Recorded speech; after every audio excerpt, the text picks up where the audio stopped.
안녕하세요. 사랑합니다. 여러분 요사이 감사와 기쁨으로 생활하고 계십니까? 감사와 기쁨으로 생활하면 영원한 안식, 평화가 옵니다. 여러분도 생활을 하도록 늘 관심을 가져주시기 바랍니다. 오늘 제가 드릴 하나님의 말씀은 이신칭이라는 제목을 가지고 말씀을 드리겠습니다.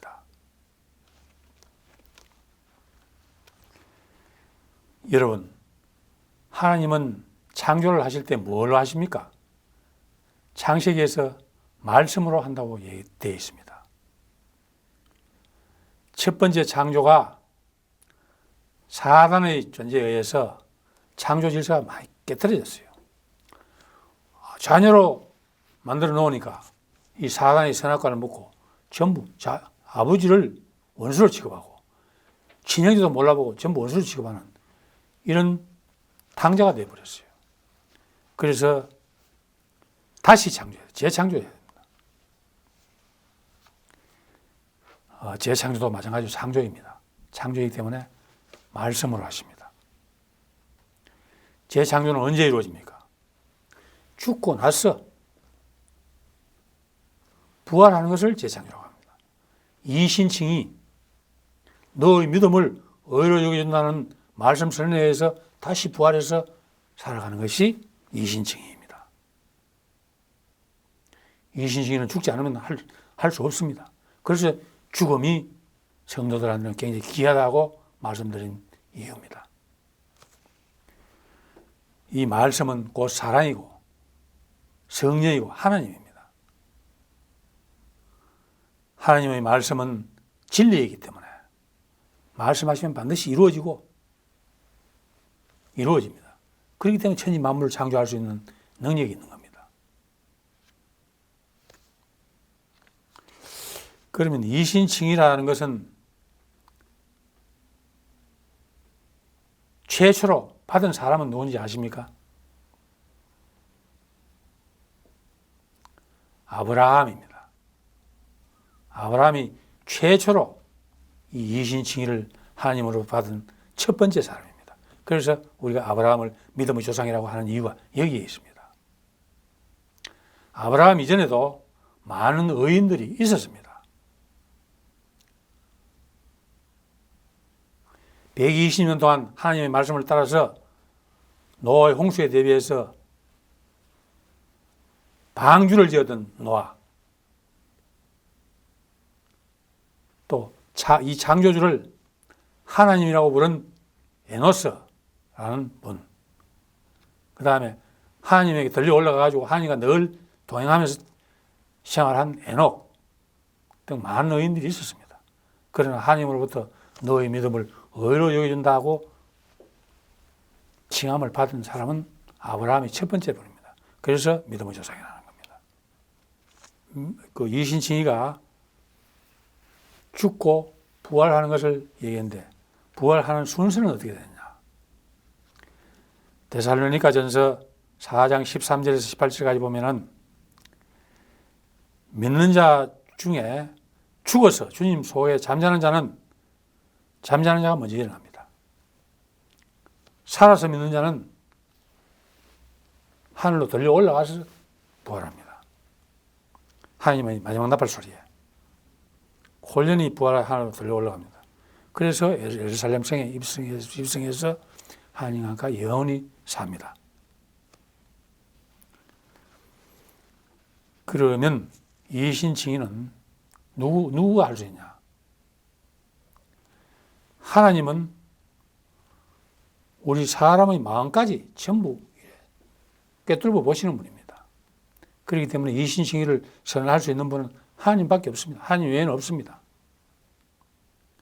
여기서 우리가 조심해야 되는 것은 하나님의 마지막 나팔 소리에 의해서 부르심이 있기 전에는 절대 천국 간다고 자랑할 수 없습니다. 그래서 이 이신칭의는 순전히 은혜입니다. 은혜. 아무런 대값이 우리 인간에게 주는 은혜입니다. 아브라함은 고돔과 소마를 심판하러 가시기 전에 아브라함에게 먼저 나타났는데 그때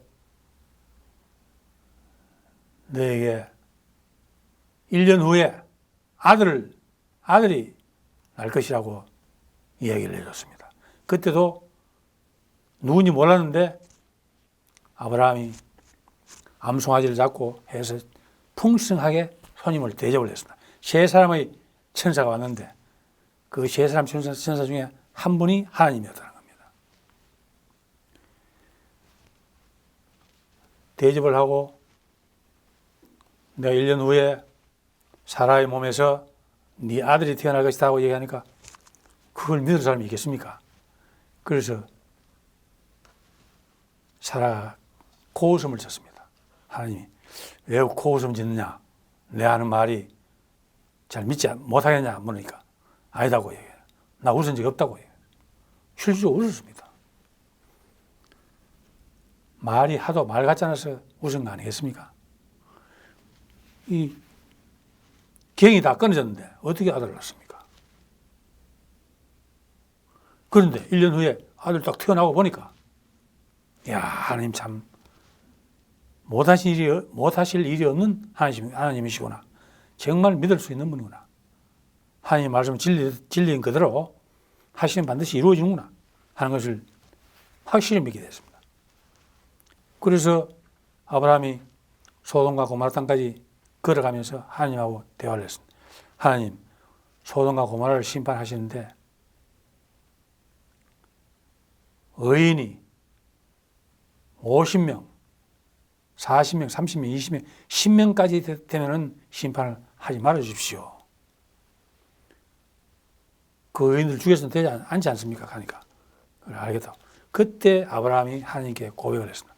하나님, 저는 죄와 뒷거리에 불과합니다만 그래도 제 의견은 이렇습니다 하면서 의견을 개진했습니다. 하나님하고 토론을 한 겁니다. 그때 그 믿음을 보시고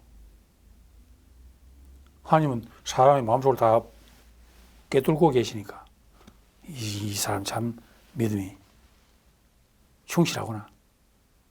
그래서 아브라함의 믿음을 의로 여겨준다는 말씀을 하게 되었습니다. 이 이신칭의가 크리스찬은 어떻게 보면 가톨릭과 개신교가 있습니다. 기독교가 있습니다. 지금 크리스찬입니다. 이신칭의는 대단히 중요한 교리입니다. 개신교에서는. 그런데 가톨릭 계통에 가서 보니까 신도들이 이 이신칭의에 대해서 잘 몰라요. 그 원인이 있을까? 곰곰이 생각해 본 적이 있습니다. 여러분, 종교개혁의 핵심도 이신칭의입니다. 종교개혁을 하기 위해서 루터가 부르짖던 게 이신칭의를 부르셨습니다.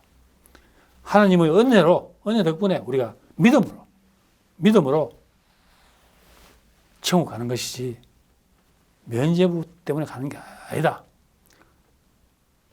그때 로마 교황청에서 면죄부를 팔아먹었어요. 돈을 받고 팔아먹은 이런 상황이 벌어졌어요. 그래서 그것을 비판해서 일어난 것이 바로 종교개혁입니다. 그래서 그런지 몰라도 천주교인들이 이신칭의에 대해 잘 모르고 있는 것은 뭐 어떤 연유에서 확실하게 모르겠습니다만 앞으로 가톨릭 교계의 저 위에 계시는 분한테 만나면 반드시 좀 여쭤보도록 하겠습니다. 이신칭의에 대한 것은 창세기에 그대로 나와 있습니다. 아브라함이 하나님을 믿으니 그 믿음을 의로 여겨줬다 하는 그 말씀이 그대로 창세기 15장 6절인가에 나와 있는 걸로 그래 알고 있습니다.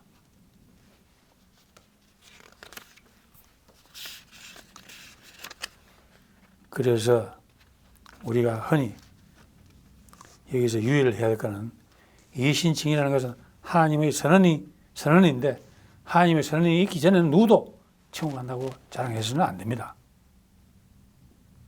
하나님이 이 말씀을 주실 때 너희들이 결코 교만하지 말고 끝까지 겸손으로 생활하라는 메시지도 포함되어 있다고 봅니다.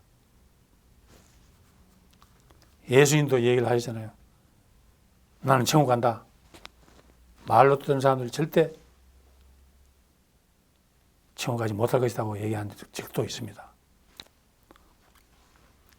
이신칭의가 뭔지에 대해서 오늘 제가 강의를 했습니다만, 이신칭의는 바로 하나님의 선언을 통해서, 말씀을 통해서 재창조되는 것을 이신칭의랍니다.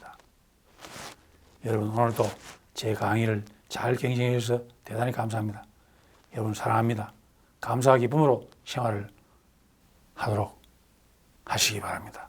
감사합니다.